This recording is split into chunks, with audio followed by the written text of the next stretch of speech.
Hello friends, तो आज हम बात करेंगे कॉम्पिटिटिव अप्रोच टू आर्ट की। इसका मतलब होता है कि हम कला के स्तर को जानें, यानी कि किस टाइम में किस टाइप का आर्ट फॉर्म प्रचलित था, मतलब कि ओवरव्यू लेके अभी स्टार्टिंग से लेके अभी तक किस टाइप का आर्ट सब फंक्शन में आया है। तो सबसे पहले जो आर्ट फॉर्म सबसे पहले फंक्शन में आया था वो था विजुअल आर्ट, जिसमें कि हम देख के बता सकते हैं कि कौन सी चीज़ें कैसी थी या फिर नहीं थी। मतलब उस टाइम पेंटिंग वेंटिंग का कुछ प्रचलन नहीं था, मतलब कि थोड़ा बहुत क्राफ्टिंग होता था, जैसा कि हम लोग जानते हैं इंडस वैली सिविलाइजेशन वगैरह में या फिर मोहनजोदड़ो की प्रतिमा वगैरह में। तो विजुअल आर्ट या फिर अर्लीस्ट आर्ट फॉर्म के बारे में हमें कुछ खास जानकारी है भी नहीं, क्योंकि वो सब या तो उसमें से बहुत ज़्यादा बर्बाद हो चुके हैं और बहुत कुछ मिलते हैं गड़े दफने, तो वो इतने पुराने हैं कि हमें पता नहीं चलता है कि जिस सभ्यता में वो बनाए गए हैं उस समय उनका क्या महत्व था। लेकिन इन सब पे भी सोच चल ही रहा है, तो इन सब के बारे में आगे शायद और ज़्यादा पता चले। जैसे कि 2014 में एक होमो इरेक्टस की मूर्ति गड़ी हुई मिली थी, जिसका कि हाल ही में ही पता चला है कि वो 430,000 ईयर पुरानी है। 430,000 से 540,000 ईयर के आसपास की है वो। इसी तरह बहुत सारी चीज़ें मिलती है जिनके बारे में धीरे धीरे पता चलता है। उसके बाद हम एक फॉर्म के बारे में पढ़ेंगे, उसके बाद हम फिर एक और विजुअल आर्ट के सिस्टम के बाद का जो सिस्टम आया, जैसे कि मेडाइवल आर्ट, यानी कि थोड़ा सा मध्यकाल, यानी कि विजुअल आर्ट के बाद। तो मेडाइवल आर्ट में जो फोकस किया गया वो सब्जेक्ट के एक्सप्रेशंस पे फोकस किया गया, उनके रिलीजन पे फोकस किया गया, वहाँ उनके स्टाइलिंग पे ध्यान दिया गया, उनके ऐसा दिखाया गया। जैसे कि पेंटिंग्स की अगर बात की जाए मेडाइवल काल की, तो मेडाइवल काल की पेंटिंग्स में ये दिखाया गया कि बैकग्राउंड गोल्ड से, सिल्वर से या फिर विंडोज को ग्लासेस से दिखाया गया, जिससे कि पता चले कि वो हेवनली लुक क्रिएट हो, कि उस टाइम के लोग जो थे वो बहुत रिच थे या फिर उस समय का समाज जो था बहुत सुखी संपन्न था।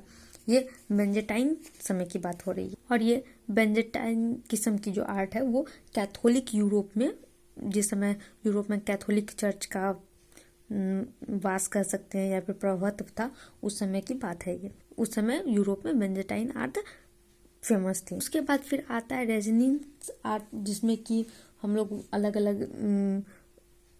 अलग वर्ल्ड के हिस्से में अलग अलग टाइप के आर्ट फॉर्म के बारे में पढ़ते हैं, जिसमें कि हम लोग को पता चलता है कि इस्लामिक जो थे वो मूर्ति बनाने को रिजेक्ट करते थे, जिसमें कि उन्होंने हाथ से लिखे हुए कैलीग्राफी को और आर्किटेक्चर को बढ़ावा दिया। उसके बाद चाइना में हम इसी टाइम में रेसिडेंस के समय में ही देखते हैं कि फ्लावर आर्ट, जेड कार्विंग या फिर ब्रोंज वर्क या पोएट्री, इन सबको बढ़ावा मिल रहा था। और फिर जापान में वुड ब्लॉगिंग की परंपरा शुरू हो गई थी प्रिंटिंग में, जिसका था ये 17th सेंचुरी के आसपास। 17th सेंचुरी में तो जापान, ईरान, ये सब में अलग अलग टाइप के परंपरा प्रचलित में थे। आर्ट फॉर्म को लेके अलग अलग टेक्निक्स का यूज किया जाता था। 17th सेंचुरी के पेंटिंग्स वगैरह में हम लोग को रोमांटिज्म देखने के लिए मिल सकता है, इसलिए 17th सेंचुरी के आर्ट फॉर्म को रोमांटिज्म आर्ट फॉर्म भी कहा जाता है। इसके बाद आ जाता है मॉडर्न आर्ट, जिसमें कि मॉडर्न आर्ट जो है वो पुनर्जागरण के टाइम का आर्ट फॉर्म है, जिसमें कि लोगों ने रोमांटिज्म को ठुकराया है और अपने देश प्रेम के प्रति या फिर देश के हित के प्रति, नवजागरण के प्रति जागरूक हुए हैं, जिसमें कि हम लोग को उस टाइम के आर्ट में भी नवजागरण देखने के लिए बहुत आसानी से मिल जाता है। जनरली एज ऑफ इनलाइटमेंट जो है वो 18th सेंचुरी में माना जाता है। तो 18th सेंचुरी में हम लोग को 18th सेंचुरी के आर्ट में हम लोग को ह्यूमन का इमोशनल साइड, इंडिविजुअल साइड्स, ये सब देखने के लिए बहुत इजीली मिल जाता है। उसके बाद हम जब अब बात करते हैं अभी के आर्ट की, यानी कि कॉन्टेम्प्रोरी आर्ट, ये 20th सेंचुरी का आर्ट है, जिसमें कि जिस टाइप का नॉर्मल आर्ट फॉर्म हम आजकल देखते हैं उसकी बात की गई है। इसमें जो है वो बहुत सारे जो पुराने आर्ट फॉर्म चले आ रहे थे उनको एक दूसरे से मिक्स कर दिया गया है। सारे आर्ट फॉर्म पे एक दूसरे का प्रभाव देखने के लिए मिल जाता है। अब कोई भी आर्ट फॉर्म जो है वो अपना शुद्ध नहीं रह चुका है। जैसे कि अब इंडियन ईस्टर्न आर्ट फॉर्म पे वेस्टर्न का प्रभाव पड़ चुका है, वेस्टर्न आर्ट फॉर्म पे ईस्टर्न का प्रभाव पड़ चुका है।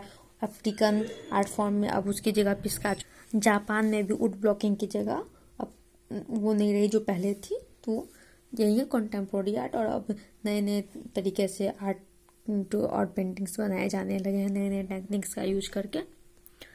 अब अगर हम लोग आर्ट्स के स्टूडेंट हो और हम लोग को ये नहीं पता चले कि पर्पस ऑफ आर्ट क्या है, यानी कि आर्ट जो हम इतने बनाते हैं या फिर इतना टाइप का, उसका पर्पस क्या है। तो अगर ये कहना बिल्कुल गलत होगा कि आर्ट जो कोई भी आर्टिस्ट बनाते हैं वो सिर्फ पैसा कमाने के लिए बनाता है या फिर सिर्फ उसका पेट गुजारा हो जाए इसलिए आर्ट बनाता है, तो ये कहना गलत होगा। तो आर्ट हम क्यों बनाते हैं, पर्पस ऑफ आर्ट क्या है, इसको 2 टाइप से डिवाइड किया गया है, एक नॉन मोटिव फंक्शंस, एक मोटिव फंक्शंस। तो नॉन मोटिव फंक्शंस में आ जाएंगे कि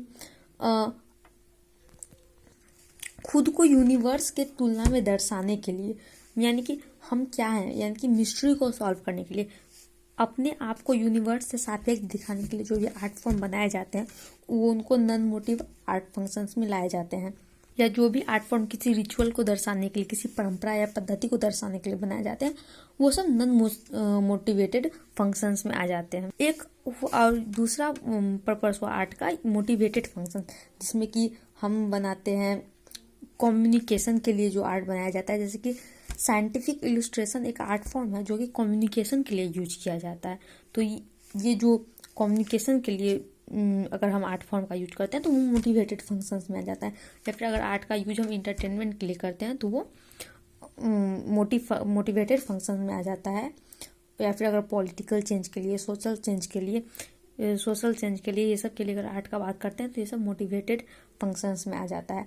और आर्ट एक फ्री जोन है, जैसे कि हम लोग पता है कि हम लोग को स्वतंत्रता है, हम लोग को जिस टाइप की भी पेंटिंग या फिर जिस टाइप का भी स्ट्रक्चर या मोन्यूमेंट बनाना है उस टाइप का हम बना सकते हैं। तो ये फ्री जोन है, यहाँ पे किसी पे कोई पाबंदी नहीं है, तो ये फ्री जोन है। इस बात को भी हम मोटिवेटेड फंक्शन के अंदर कह सकते हैं। तो ये हो गया हम लोग का यूनिट 1 हिस्ट्री ऑफ आर्ट का कंप्लीट। और इसके नोट्स जितने भी है वो सारे PDF में डिस्क्रिप्शन बॉक्स में मिल जाएंगे और आप लोग वहाँ से डाउनलोड कर सकते हैं। Thank you.